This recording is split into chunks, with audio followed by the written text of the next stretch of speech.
Inferno was nabbed in a torrid affair with a 12-year-old student. Active Ukraine, arrested in Los Angeles. Televangelist Jim Baker was convicted on all fraud and conspiracy counts. Pop star Michael Jackson admitted Actor Russell Crowe arrested for throwing Spears' ongoing scandal over her children, drug use, and other tabloid matters is raising questions about Mel her state of Gibson's mind. arrest for driving under the influence was followed by an abusive verbal Don outburst. Lamas made fun of Irish, Jews, Italians, and other ethnicities. Governor Elliot Spitzer of New York Children's apologized to TV his host family Pee Wee and the Herman, public after charged being with linked to a indecent prostitution exposure. ring. Televangelist Jim Baker was convicted All of the drugs fraud in and Baker's conspiracy body, which were counts. discovered in nearby prescription bottles, were legally obtained from two physicians. It's really bizarre to me when someone does something so stupid. I don't get it. I don't get it. I don't get it.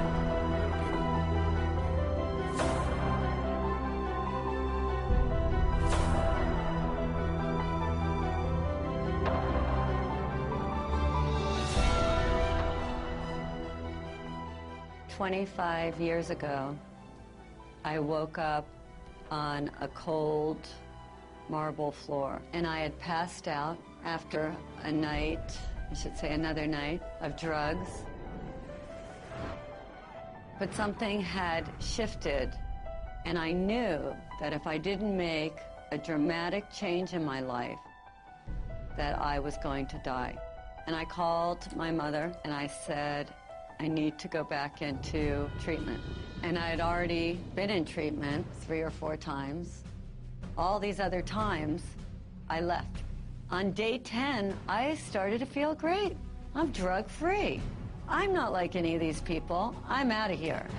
And I would pack up my little bag, put my little arrogant suit on, and march myself out of treatment, and I was free. I was going to make it to the other side. By day 6 or 7, I'd be on the phone looking for my drugs and end up right back in rehab. So instead of running away this time, I went into the bathroom and I got down on my hands and knees and I started begging, please, relieve me of this pain. Grant me the serenity to accept the things I cannot change. I cannot change my desire to leave.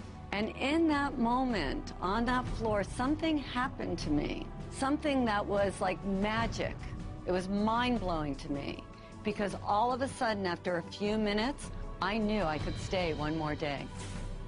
How could I go from terrified and my mind going a million miles a minute to this place of complete peace? I walked out of there on day 28 knowing that there was something that I had to find out about.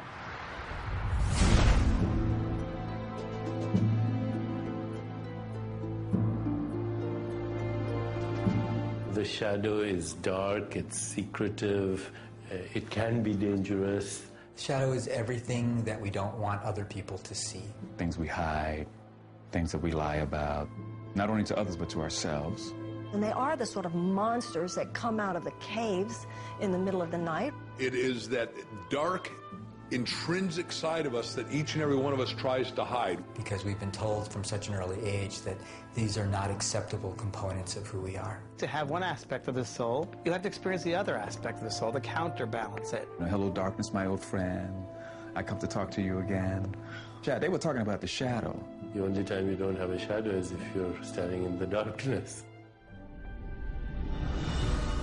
The shadow shows up in so many ways. Writing bad checks, drinking too much, cheating on our tax returns, dipping into our expense account or the family trust, eating chocolate cake in the middle of the night after 3 days of dieting and depriving ourselves, screaming at our kids or verbally abusing our partners after being the nice guy at work all day, surfing the internet and visiting porn sites while our wife makes us dinner, cheating on our husband while he is hard at work trying to provide all the extra pleasures in life for our family, stealing our co-workers' ideas and claiming them as our own. The shadow is made up of the thoughts, emotions, and impulses that we find too painful, embarrassing, or distasteful to accept. So instead of dealing with them, we repress them. Right now, hundreds of millions of people are living in denial of their individual shadow.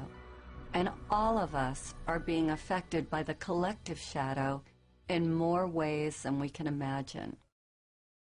The collective shadow manifests as evil, as war, as terrorism, as social injustice, as radical inequities in our economic status. You know, right now we have 50% of the world living on less than $2 a day, 20% of the world living on less than $1 a day. We are totally in denial of the fact that this is also a manifestation of our collective shadow. Why?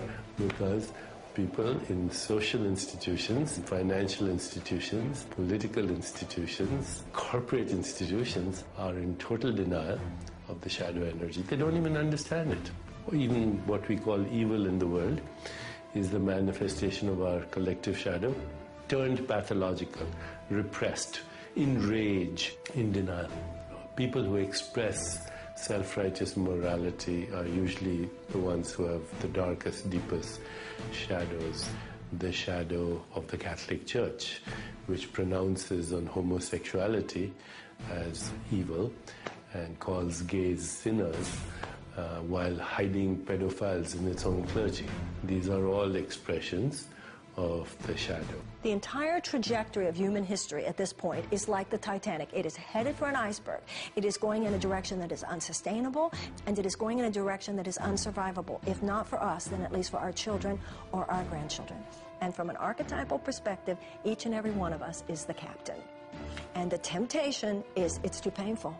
The temptation is to just distract ourselves. The temptation is to pretend it's not happening. Or the temptation is to go into cynicism. Or the temptation is to just go into anger and indulge that and not do anything.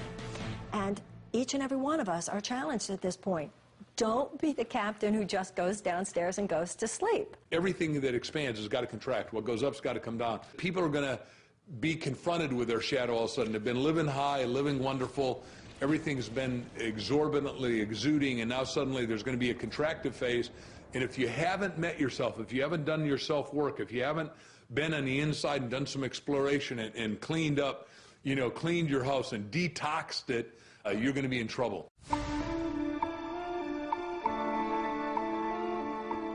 The birth of our shadow occurs when we are very young, before our logical thinking mind is developed enough to filter the messages we receive from parents, caregivers, and the world at large.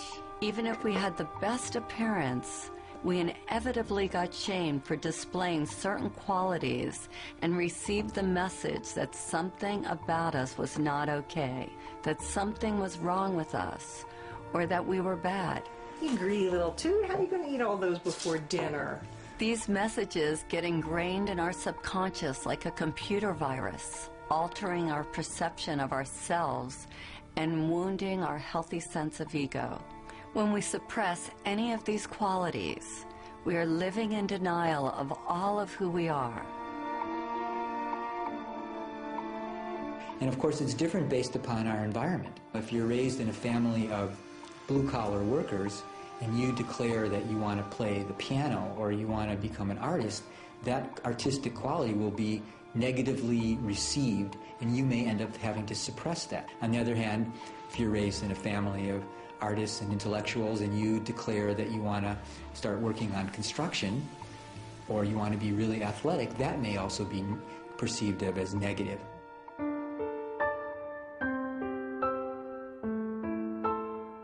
We try with all our might to pretend that we are not that which we hate. In fact, proving this is an all-important task for the wounded ego. A task which the ego believes is vital to its existence. The wounded ego must hide all that we believe is unacceptable about ourselves. To accomplish this task, it constructs a mask to prove to others that we are not as defective, inferior, worthless, and bad as we might fear we are. None of us likes to admit that we have these flaws and insecurities. So to hide them, we create a persona at a very young age. We start to wrap ourselves up in a new package that we believe will bring us the love, attention, and acceptance that we hunger for.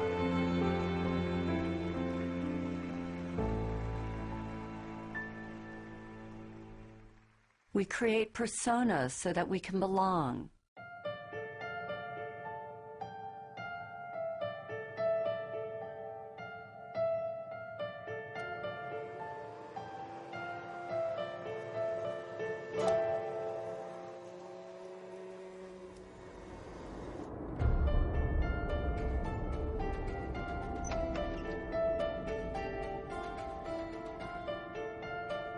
Most of us have a public life and a secret life.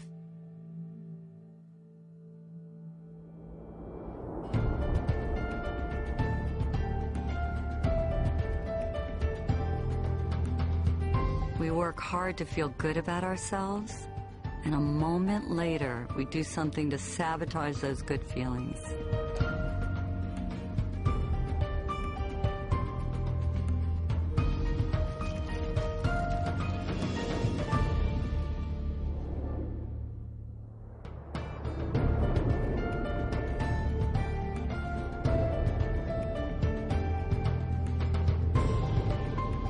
We wear masks that we believe will take us where we want to go. And these masks take many forms.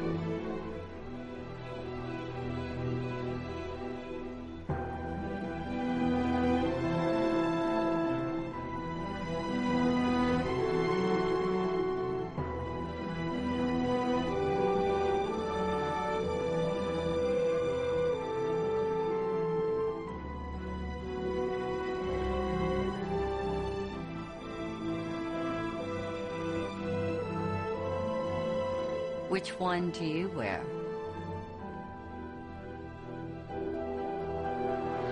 Our masks become our prison. Beneath the mask that we show the world, our wounded egos are in pain. The parts of us that were deemed bad and wrong by others, and now by ourselves, are literally screaming to get out, to be set free, and to be accepted and loved as a valuable part of who we are.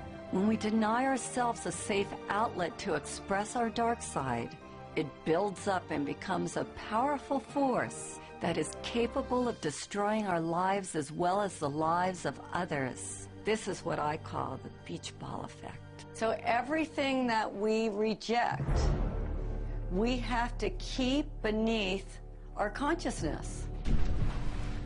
We try to bury it, so to speak.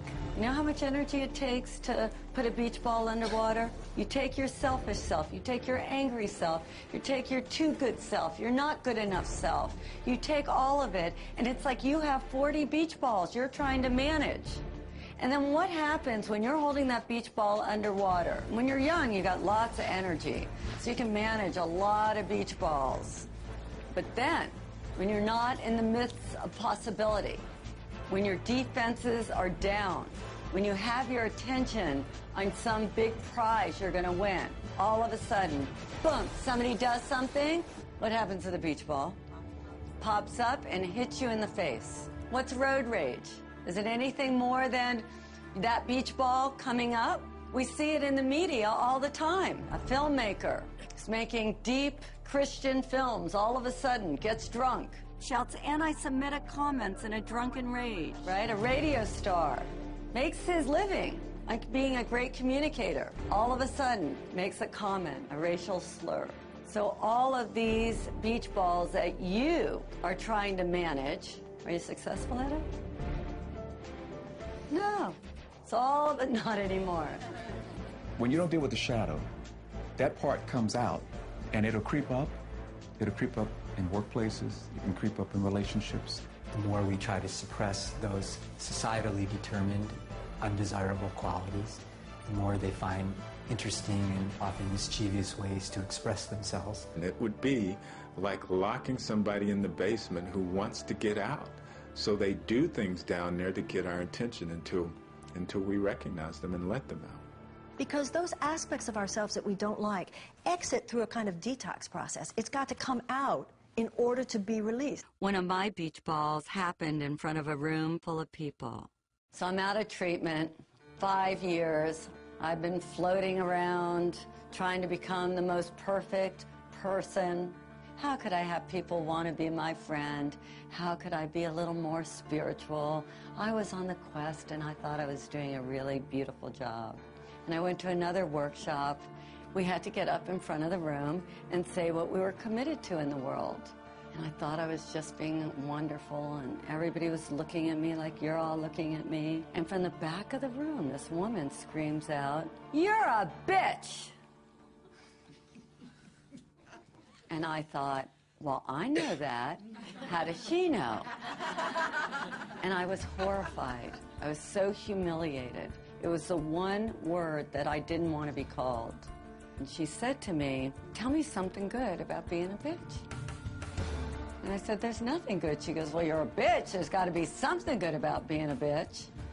And all I could think of was all the ways that that part of me had hurt me. And at the time, I was a retailer.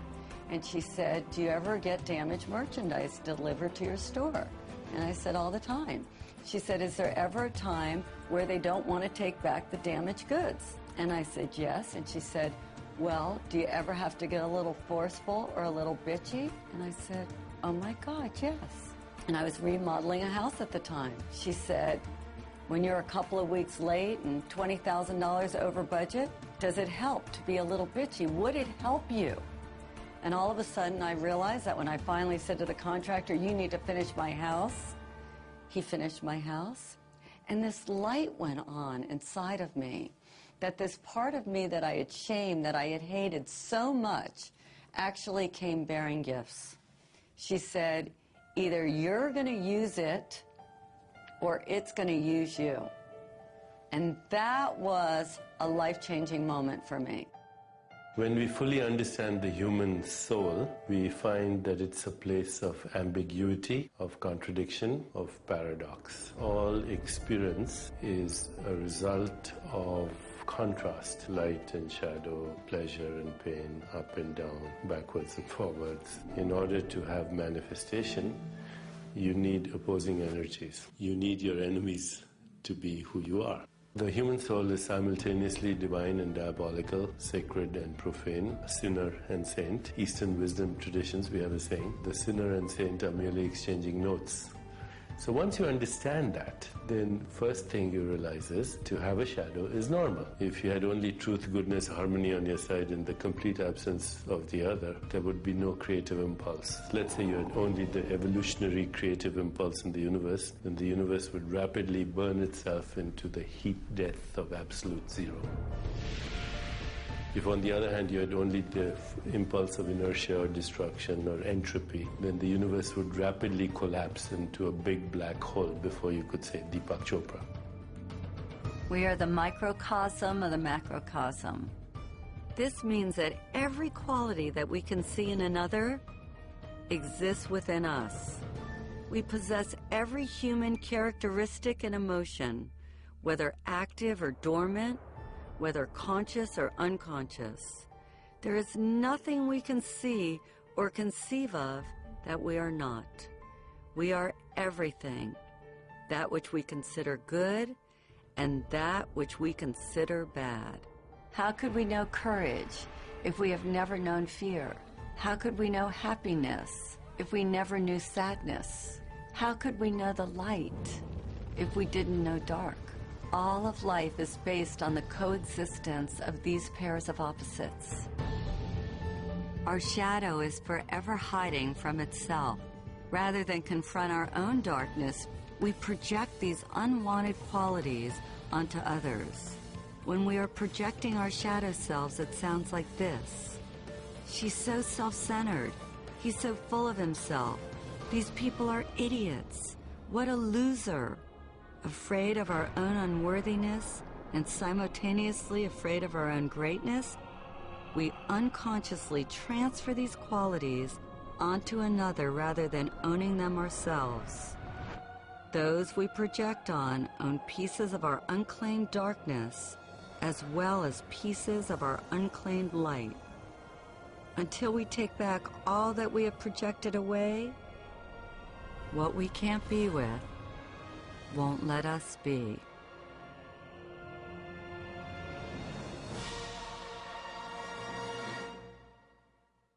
One of the most frequently asked questions I get is, how do you know if you're projecting? If it's your stuff or theirs? I think it was best said by revered philosopher and psychologist Ken Wilber. He says that if a person or thing in our environment informs us, if we receive what is happening as information, a point of interest, we probably aren't projecting. On the other hand, if it affects us, we're pointing our fingers, judging if we're plugged in, chances are that we are a victim of our own projections. Think of someone from your own life who disgusts, annoys, or repulses you, and think of the qualities about them that you most hate. Now imagine this person standing right in front of you, and I want you to put your hand out, point your finger at them, and say, "You're an idiot," or "You're a know-it-all," or "You're selfish." Now stop where you are. Keep your finger pointing at them, and now notice that one finger is pointing at them, and where are the other 3 fingers pointing? Back at you. This is the phenomenon of projection. Instead of acknowledging the qualities within us that we dislike, we project them onto someone else. We project them onto our mothers, our kids, our friends, or even better, some famous public figure who we have never even met. If I asked each of you what you love about these people, you would each have a different response. The people that you hate also represent some aspect of yourself that you don't own. Notice what you think and feel as you look at each of these people.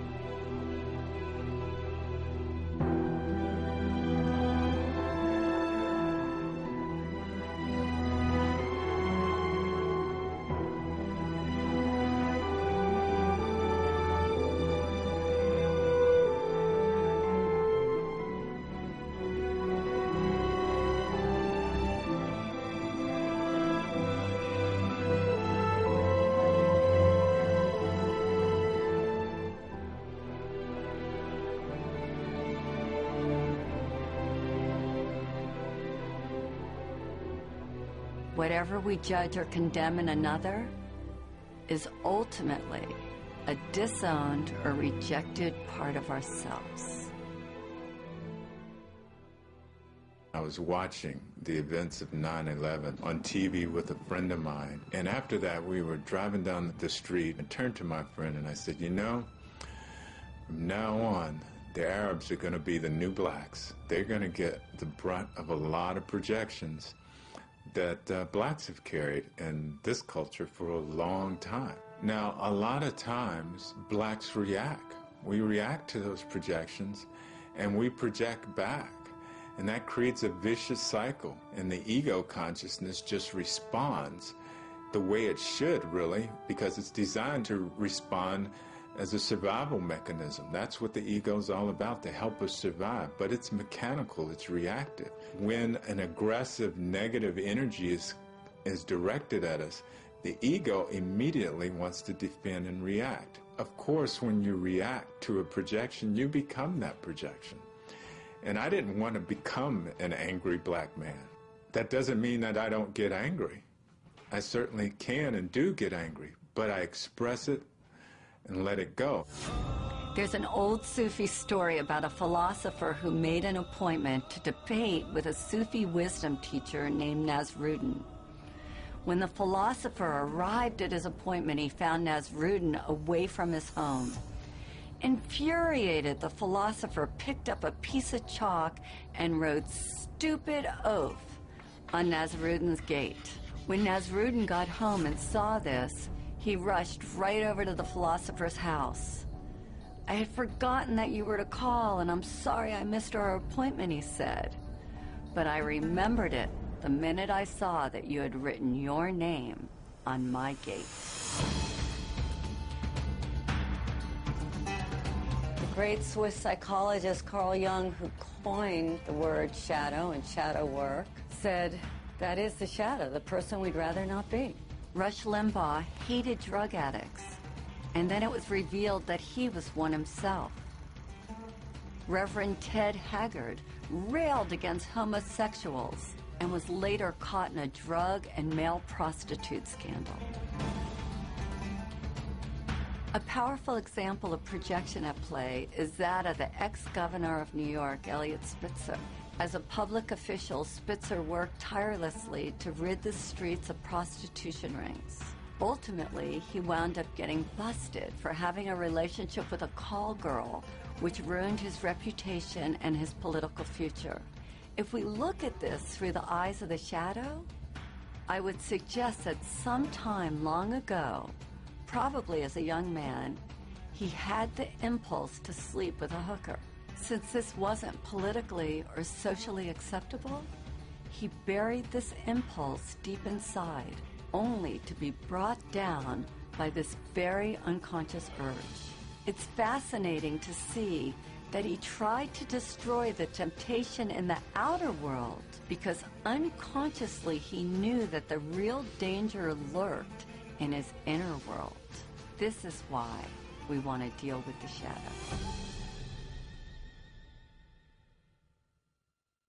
Rather than trying to convince you that you're not all those negative things and encouraging you to think a good thought, shadow work urges you to get in there and to be with what you are resisting, because what you resist will persist.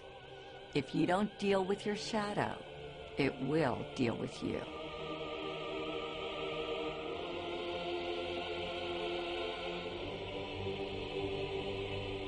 The cost of ignoring a destructive pattern is that you're going to self-destruct. You will implode rather than explode. My training is as a neurologist, so I've spent well over 3 decades studying how the nervous system organizes this information. And it's really quite interesting when you look at the fact that really, even though we think of having one brain, we actually have 3 different brains. We have this very primitive brain, which some people call the reptilian brain. And if you look at a reptile or look at a crocodile, it really just has 2 responses, on or off. So if you ever watched a crocodile trying to eat a wildebeest, it seems to be very quiet and suddenly it explodes and then it goes back into its quiet state. So that response is really a very basic survival response. But the mammalian brain, which is sometimes known as the limbic brain, has created a modulating effect on that reptilian brain.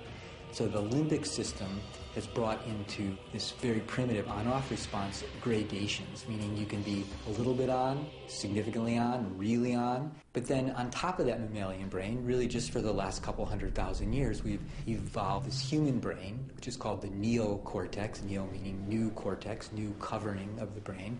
And that actually allows us for the first time in evolutionary history to decide whether or not we want to react at all. If we look at brain scans, we can actually see in a traumatized brain this part of the brain kind of shutting down, becoming dark. The part of the brain that is associated with emotions is that part, you might be familiar with the fight or flight or freeze response. The amygdala, which is the fear processing center in this part of the brain, really becomes bright. So what happens is trauma changes brain functioning, and then that triggers changes in stress hormones in the body, which are not a good thing. It's crucial to be able to recognize and express any kind of pain. Without that, it stays with us. It lodges in the body, and it causes us to react, to live unconsciously. The unresolved issues that people have in their bodies, their emotions, has an absolute direct correlation with their physical bodies, their health and their well-being, their expression of wellness overall. They think that their health is somehow separate from their emotions. They are intimately connected. Obesity, diabetes, heart disease, and cancer, they're all the result, significantly, of chronic, unprocessed, inflammatory molecules that have their correlates in the psychological world of chronic, unprocessed emotions and experiences. Every single one of those conditions is a byproduct of our stress levels. It affects our health intimately. Most people are aware that what they eat and what they drink affect their toxicity levels.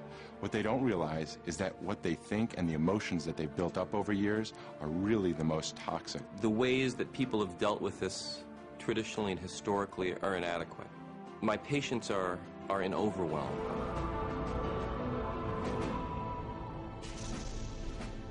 This is not New Age mumbo-jumbo. This is actually hard science. The science here now is indisputable, that thoughts, that emotions affect the organs of the body. We have to be mindful with every single thought that we have every single day. How do we want to create our heaven or our hell? How do we treat one another? Because we are the source of everything within us. There is a poem by Rumi called The Guest House, which in many ways describes the human journey. This being human is a guest house. Every morning a new arrival, a joy, a depression, a meanness, some momentary awareness comes as an unexpected visitor. Welcome and entertain them all. Even if they are a crowd of sorrows who violently sweep your house empty of its furniture, still treat each guest honorably. He may be clearing you out for some new delight. The dark thought, the shame, the malice, meet them at the door laughing and invite them in. Be grateful for whoever comes, because each has been sent as a guide from beyond. Repressing our anger may seem like a good solution, but pretty soon we run out of places to hide. Divorce, stress at work, financial trouble or tension within our families provoke the shadow until finally it erupts. The ancient Vedic text known as the Bhagavad Gita states that man should discover his own reality, not thwart himself, for he has himself as his only friend or as his only enemy. But if he rejects his own reality, the self will war against him.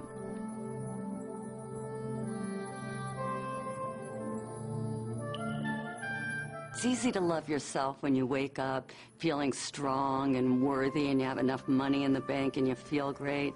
But how do you love yourself when you feel broke or when you've been hurt or abused? And that sets up the conflict, which as we get older, those wonderful forces that we've locked up in our shadow are rattling the cages. And sometimes if we're distracted, they sneak out and we think, and the people around us think, what were we thinking? And the answer is we weren't thinking. When repressed, the shadow can look like this.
We have to resolve the undigested emotions that are buried in our bodies and lodged as stress in our minds. We have to unearth, own, and embrace the very parts of ourselves that have caused us the most pain. And the moment we do, the light of our awareness will begin the process of transforming them. We think we're alone. We think we're different. We feel isolated or abandoned. And then when we come together, we find out that we all go through traumas, that to be human is to be challenged, and that everyone has gone through some trauma. And if we're courageous, we see that there is gold to be mined in every experience.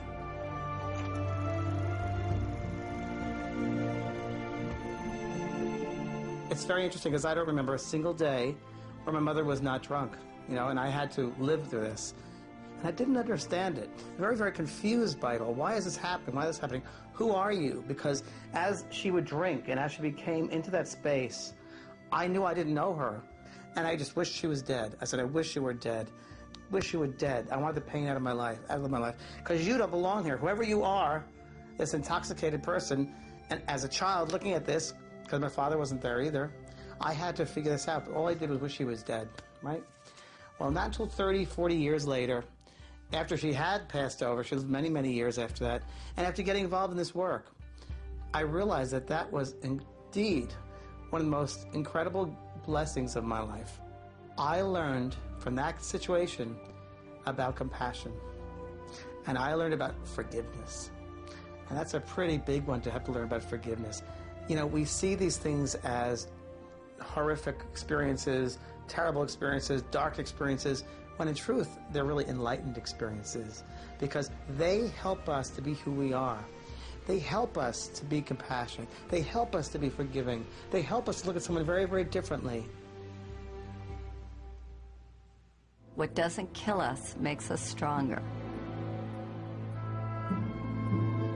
At a certain point in life, it's about saying, I have been through what I've been through. I've succeeded in some ways, perhaps, but I've also failed in some ways. I've been strong at times, but I've also been weak at times. I've gotten some things right, and other things I've gotten wrong. And some things have gone well for me, and some things have been damn awful.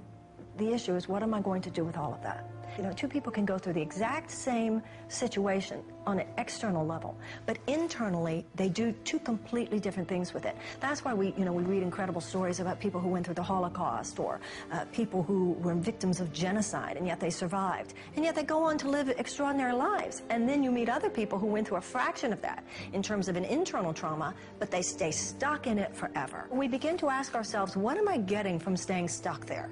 What am I avoiding from staying stuck there? And what we are avoiding is the greatest challenge of all, and that is to be who we can be in order to serve the world. I asked a few people to share their own shadow stories. Some of them are complete, others are ongoing.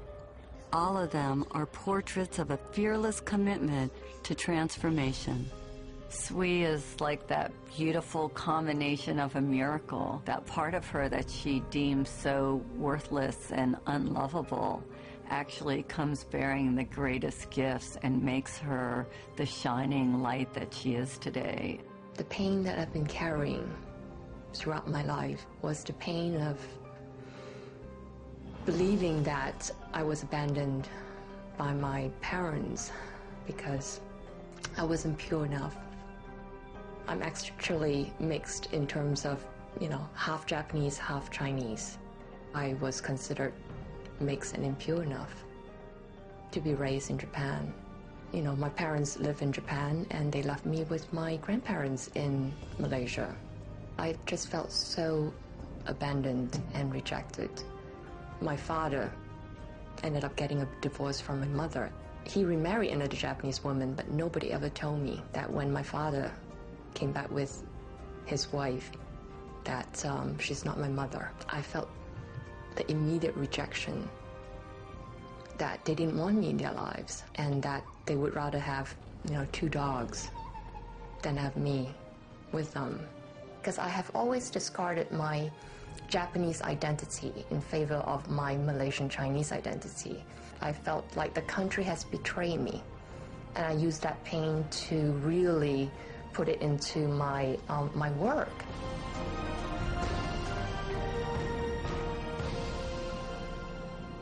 I heard the project was in trouble in Japan, And I volunteered to go to Japan to fix this problem because I know that I could do it. That one day I stepped into Tokyo and I just felt that this is where I need to be to really discover and explore the Japanese half of me.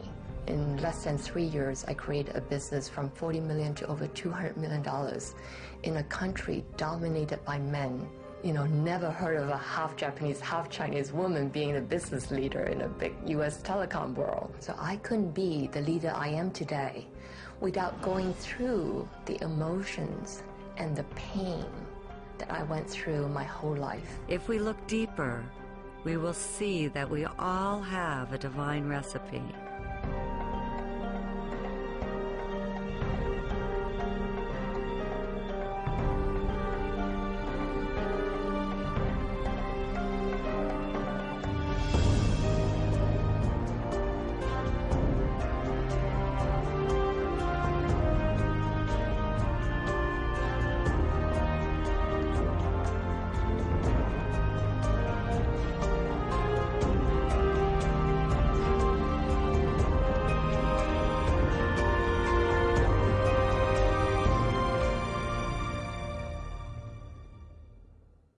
All of us have shame about things that have happened to us. We've all gone through difficult times.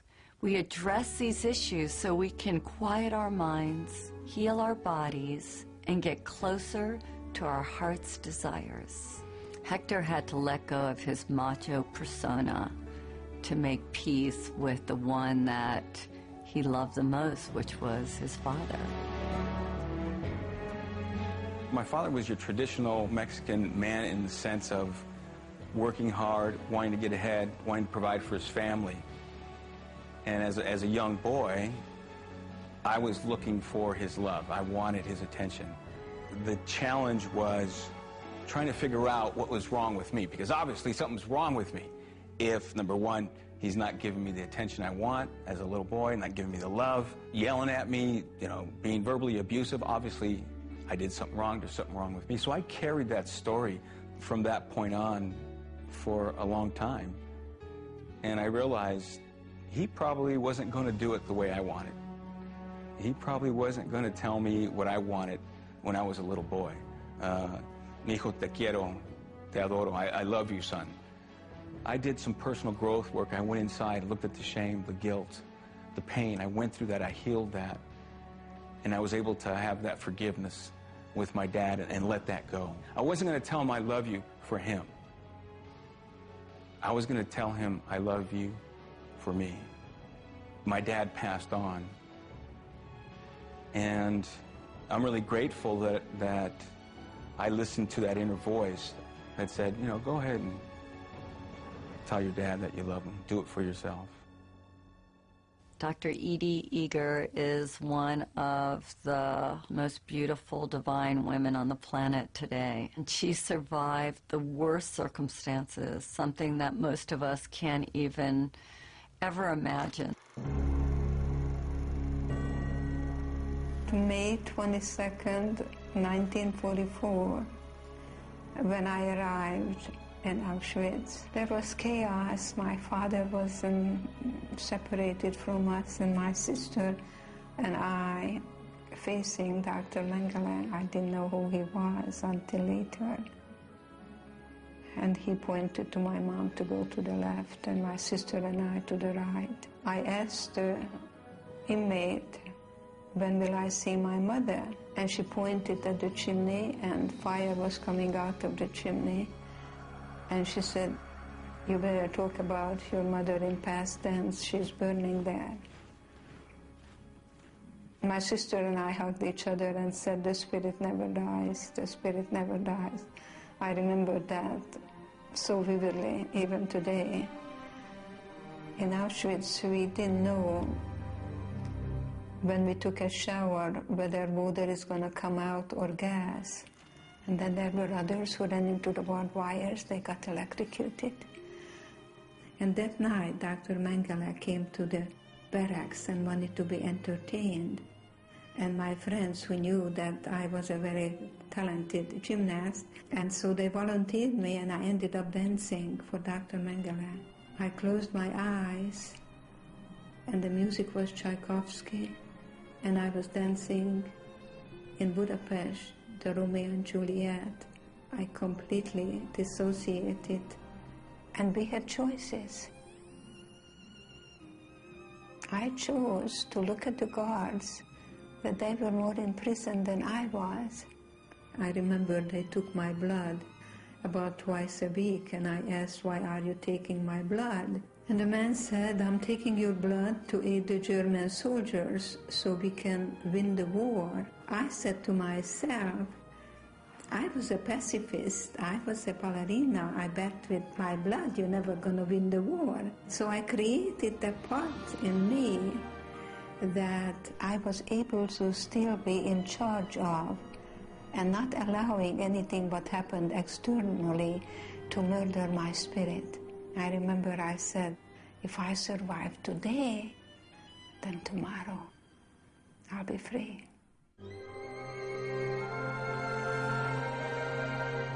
I remember when Marita came to the shadow process and everybody was looking for the negative qualities they needed to embrace. Marita couldn't even say hers, and I kept asking, what is so horrible that you can't even say it? And she said, because of my background, mine is that I'm a Nazi. I was born in Germany in 1955, 10 years after the war. I found out when I was 11 or 12 what my country had done. This is a subject we never talked about. My grandfather wouldn't tell me about his experience. My mother wants nothing to do with this. I'm not the only German that holds this and lives this and hides this. And I found many ways to sabotage myself from ever tasting power or success, because, you know, Hitler was successful to coming to power, and that power was horribly abused. I didn't interact with any Germans at all. I stayed away from them, and I did not want to interact with any Jewish person because I didn't want to cause any more pain, and I was ashamed. Samya was willing to shine light on the darkness and willing to take back her own projections for the good of all humanity. In 2006, when Israel bombed Lebanon, at the time I was trying to evacuate members of my family and try to bring them over to the US, and there were no news. You needed to figure out how to reach to them. I became so angry again, because here is my family and the bombing. One day I was watching TV, I saw girls crying, little girls. I saw they were Lebanese girls. And of course, you know, every time I saw like Lebanese kids being bombed and everything, I was really, really angry. I was like, you know, yes, yes, yes, like bomb the bastards kind of thing. And at the end, I realized they were reporting from the Israeli border, on the other side of the border. And they looked exactly the same as the Lebanese girl that were killed on the other side of the border. And I saw the pain. And that day I made a commitment to myself that I will no longer tolerate that kind of cruelty, irrespective of which side of the border it's happening. Now, I'm not saying that if you and I rise up to become the people that we are capable of being, that we will rid this planet of war in our lifetime. But I believe with all my heart, we will achieve enough this lifetime that humanity will go in that direction. It's embracing authentically who you are and not being ashamed of it. There's nothing to be ashamed of, because everybody has a shadow. If somebody doesn't, they must be pathological. When I'm leading the shadow process, it feels like my own journey has come full circle. I've been very judgmental over the years. I was having some really dark dreams about you last night. They're all true. When we embrace our totality, we experience freedom. My heart feels as big as my body. It's no longer like little anymore. It's like, it's me. And embrace it with love. Love, because that's what we're here for, to give and receive love. Can't even believe that's you, Margaret. I figured out who you were. I remember. If I hadn't faced my darkness, I never would have found my light.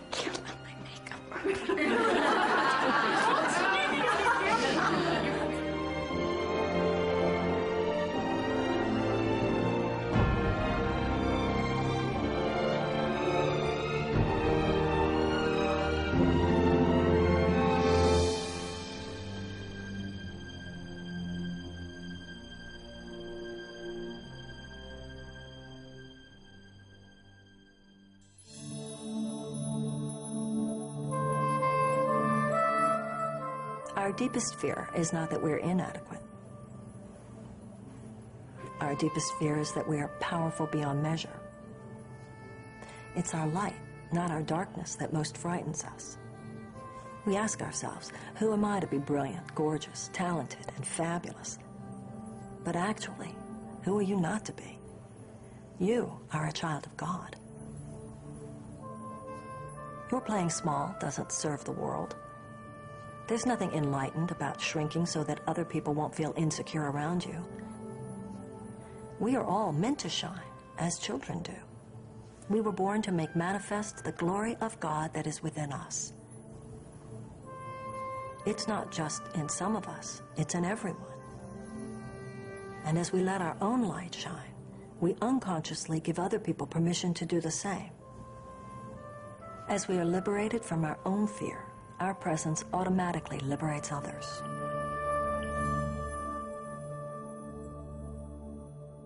Consider the story of the Golden Buddha. In 1957, a monastery in Thailand was being relocated and a group of monks was put in charge of moving a giant clay Buddha.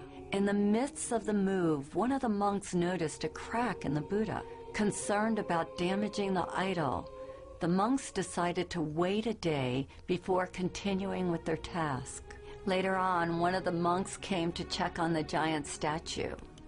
He shined his flashlight over the entire Buddha, and when he reached the crack, he saw something reflected back at him. His curiosity aroused, the monk got a hammer and a chisel and began chipping away at the clay Buddha. As he knocked off piece after piece of clay, the Buddha got brighter and brighter. After hours of work, the monk looked up in amazement to see standing before him a huge solid gold Buddha. Historians believe the Buddha had been covered with clay by Thai monks several hundred years earlier before an attack by the Burmese army. They covered the Buddha to protect it. In the attack, all the monks were killed. So it wasn't until 1957 that the great treasure was discovered. Like the Buddha, our outer shell protects us from the world. Our real treasure is hidden within. We human beings unconsciously hide our inner gold under a layer of clay. All we need to do to uncover our gold is to have the courage to chip away at our outer shell, piece by piece.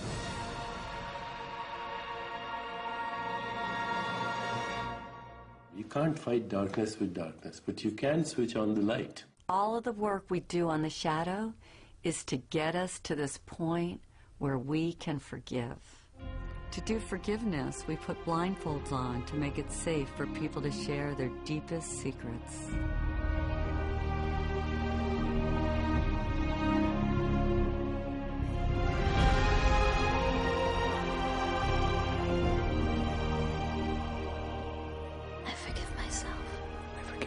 I forgive myself for not finishing college. I forgive myself for beating up my sister. I forgive myself. I forgive myself for hating my body. For screaming at my kids. For not laughing enough. Or for thinking I'm a stupid, incompetent asshole. For stealing from my first boss. For being rich. For being beautiful. For drinking too much, not speaking out. I forgive myself. I forgive myself. For lying, for cheating, binging on my diet. I forgive myself. Forgive myself. Forgive myself. Forgive myself. I forgive myself for everything. You are forgiven. You are forgiven. You are forgiven. You are completely forgiven.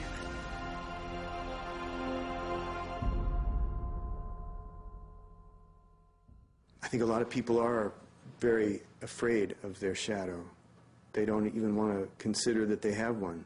Brent is one of the holiest men that I know, and he is so spiritually evolved because he uses the pain of his past to be the greatest expression of himself today. This story really began for me when I was 9 years old, and I was attending a summer camp that was managed by an order of religious men. During that summer, I was molested by one of the religious men. I remember that experience being a beginning of a split for me, from myself. It happened a number of other times during that period of time I was at that camp. I was always afraid that that guy was going to come in the middle of the night. I even went so far as to borrow a knife from someone that I kept under the pillow. This is a 9-year-old kid. I remember I just felt like some part of me died at that time. I went on with my life, holding on to that secret, holding on to that shame of not really being connected with myself anymore.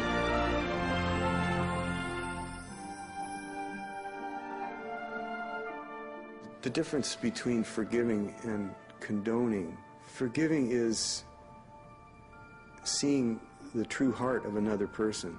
It's beyond all the action. In holding anybody to blame, we limit our own love.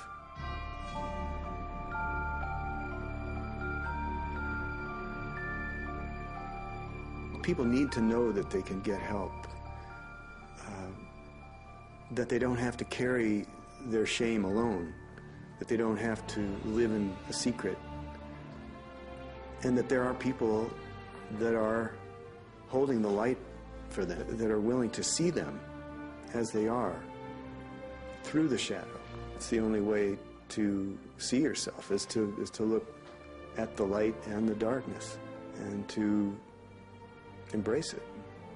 I use that analogy of being like a drowning person, where someone's holding your head underwater, and at some point you realize that you have to be the one that fights your way back to the surface. What happened to me as a child has given me a real depth of compassion, which I'm so grateful for, because it's so clear to me when I work with people how they're suffering, how they're hiding, and it's been the greatest gift of my life that I'm in a position where I can honor people in that way.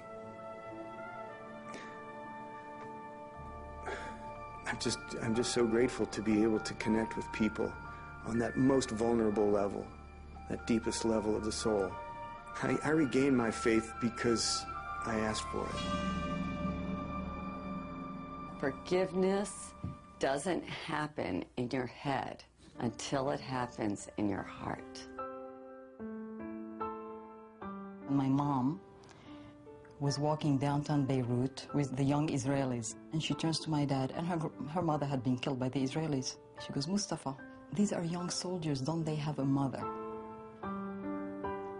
And if she can forgive, who are we not to forgive? Well, you can't move on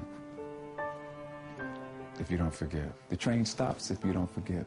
And mostly, you got to forgive yourself for taking whatever happened to you too deep, to a deep place that it shut you down.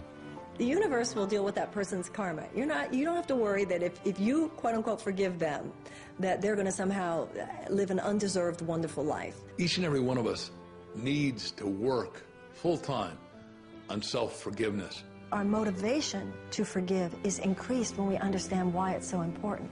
It's not just to make their day better, it's to free you. And forgiveness is the hallway between the past and the future.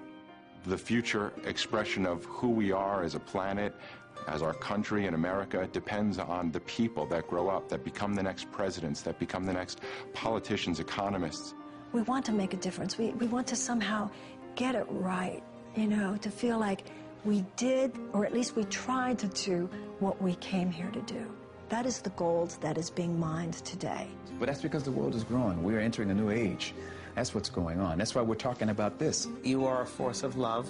You are made from love. And love is the most forceful energy you could ever have. Accept that energy. Accept who you are. Accept your inheritance, if you will. You're the total being of love, and don't waste a minute of it. I've come full circle, and this is the external of what was going on inside of me. It's how we are able to perceive everything in life as an opportunity for growth.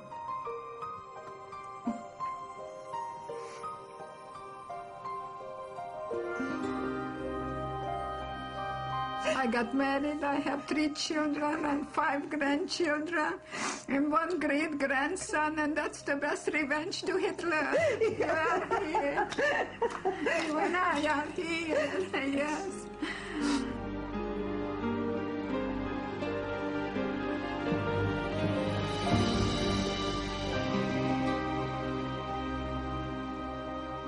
So if you want authentic peace of mind, creativity, kindness, compassion, joy, then you've got to understand your shadow and be okay with it. Celebrate it. If shadows could talk, they would tell us that we're as precious as 1,000,000 pounds of gold, that our brightest light can shine only when we've accepted our darkness, that there is wisdom in every wound, that there is a greater future waiting for us, that we are children of God and have a right to be here, that we were all created equal, that our pain is not personal, but belongs to every man and woman alive, that life is a magical journey of making peace with both our humanity and divinity. They would tell us that we deserve better, that we matter, that we are more than we ever dreamed possible, and that there's light at the end of the tunnel, that there is nobody in the world quite like you. What if you knew in every cell of your body that you were living a divine plan, a plan so important, so vital for the evolution of humankind? What if you knew that everything that was happening right now that doesn't fit your ego ideals is happening to support you in stepping out of the smallness of your darkest thought into the brilliance of your biggest dream? If you take this journey, I promise you that you're going to experience more love, more happiness than you've ever had before.